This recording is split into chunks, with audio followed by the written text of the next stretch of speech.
Chennai Stanley மருத்துவமனைக்கு குடல் சம்பந்தப்பட்ட பிரச்சனைகளோடு வரும் நோயாளிகளுக்கு பழைய சோறு வழங்கப்படுகிறது. அறுவை சிகிச்சை செய்ய வேண்டிய நிலையில் வந்த நோயாளிகள் பழைய சோறு சாப்பிட்டதால் பல மாற்றங்கள் ஏற்பட்டுள்ளதாக இரைப்பை குடல் அறுவை சிகிச்சை மருத்துவர் ஐஸ்வந்த் தெரிவித்துள்ளார். 80% குடல் நோய்களுக்கு பழைய சோறு அறுவதாக உள்ளதாக கூறும் அவர் இதுகுறித்து விளக்கி கூறியுள்ளார். குடல் சம்பந்த வியாதிக்காக ஆரம்பித்தோம். குடல் சம்பந்த வியாதி குடல் அலர்ச்சி, இது ஆங்கிலத்தில் கிரான்ஸ் டிசீஸும்பாங்க. அது வாயிலிருந்து கீழே ஆசன வரைக்கும் பாதிக்கும். புண்கள் வர்றது, உள்ள அடைப்புறது, குடலில் ஓட்டை விடுறது, ரத்த உலக்கு வர்றது, இப்படி பல சில காரணங்கள் அதில் இருக்கும். வேறு அல்சரேட்டிவ் கொலைட்டிஸ், அது பெருங்குடல் வளர்ச்சி. இந்த 3 வியாதிகளுக்காக வேண்டியது ஐபிஎஸ், கிரான்ஸு, அல்சரேட்டிவ் கொலைட்டிஸ் குடல் சம்பந்தப்பட்ட வியாதிகளுக்கு ஆரம்பிச்சு. குடலை பார்த்தீங்கன்னா குடலை இயக்குவது குடலில் உள்ள நுண்ணுயிரிகள், முக்கியமாக பாக்டீரியாக்கள், ஃபங்கஸ், வைரஸ் எல்லாமே இருக்கும். குடலில் பாக்டீரியாவின் எண்ணிக்கை நம்ம உடலில் உள்ள செல்கள் எண்ணிக்கையோட அதிகமாக இருக்கு. அந்த அளவுக்கு அந்த பாக்டீரியாக்கள் நம்மளோட ஒட்டி உறவாடி கொண்டிருக்கிறது. பழைய சோறு இவ்வளவு நன்மை பயக்குது. தீராத பல வியாதிகளுக்கு நல்ல மனிதோட மலத்தையே மருந்தாக கொடுக்குறாங்க. அதை ஏன் கொடுக்குறாங்கன்னா அதை நல்ல பாக்டீரியா இவங்களுக்கு வரணுங்கிறதுக்காக வேண்டி. பழைய சோறு எப்படி நமக்கு பயன்படுகிறது? நம்ம சோறை தண்ணி ஊற்றி ஊற வைக்கும்போது பொதுவாக ராத்திரி ஊற வைப்போம். அது சுற்றுச்சூழலில் பாக்டீரியாவை எடுத்து இந்த ஃபெர்மெண்டேஷன் ஆகும். அப்படி ஆகும்போது இந்த பழைய சோறுக்க சத்துக்கள் பல மடங்கு அதிகரிக்கிறது. இந்த வினை புரிகின்ற காரணத்தினால சுமார் 2000க்கு சம்பந்தப்பட்ட மூலப்பொருட்கள் வெளியாகிறது.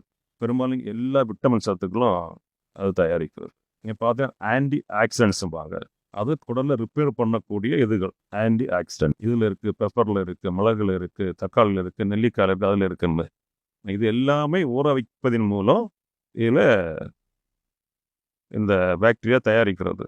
இருதயத்தை பாதுகாக்கக்கூடிய மூலப்பொருட்கள், மூளையை பாதுகாக்கக்கூடிய மூலப்பொருட்கள், ஈவன் கேன்சரை தவிர்க்கக்கூடிய மூலக்கூறுகள் மற்றும் கெட்டுப்போன பாக்டீரியாக்களை அழிக்கக்கூடிய ஆன்டி மைக்ரோ மூலக்கூறுகள்பாங்க. இப்படி ஏராளமான மூலக்கூறுகள் இல்லை வருது.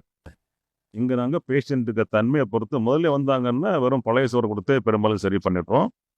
அப்படி இல்லாத பட்சத்தில் நாள்பட்டு வந்தாங்க மட்டும் சில நேரங்களில் குடலில் ஓட்டம் விழுந்து வருவாங்க. அவங்கள வேறு வழியில் அறுவை சிகிச்சை செய்ய வேண்டியிருக்கும். சிலருக்கு ஆங்கில மருந்தும் பழைய சோறும் சேர்த்து கொடுக்குறோம். பழைய சோறு கொடுக்கும்போது அதுக்கு ரெஸ்பான்ஸ் ரொம்ப நல்லாவே இருக்குது. அதே போல் அல்சரேட்டிவ் கொலைட்டிஸ், பெருங்குடல் வளர்ச்சி வியாதி, இதுவும் அதே போல தான் மிகவும் தீவிரமாக இருக்கும், உயிரை பறிக்கக்கூடிய வியாதிகள். இந்த 2 வியாதிகளுமே தொடர்ந்து இருந்தாச்சுன்னா, அந்த இடத்துல புண்ணு ஆறாமல் இருந்தாச்சுன்னா அது புற்றுநோயை வரவழைக்கும். இந்த வியாதியும் ரொம்ப ஆரம்ப நிலையில் வந்தாச்சுன்னா பழைய சோறு மட்டுமே கொடுத்தே சரியாக்கி விட்றோம். இல்லைன்னா ஆங்கில மருந்தும் சேர்ந்து சிலங்களை கொடுக்க வேண்டி இருக்கும். இப்படி ஒவ்வொரு வியாதியிலுமே எதிர்பார்த்தோட பல மடங்கு, எந்த மருந்தை விடவும் பல மடங்கு அதிகமாக பழைய சோறு பலனளிக்கிறது. இந்த பழைய சோறு கொடுத்து குடல் சரியாகும் போது நிறைய பேர் மருந்து கொடுத்தும் சரியாத வரைக்கும் நிறைய நெஞ்சரிச்செல்லாம் சரியாயிருக்கு.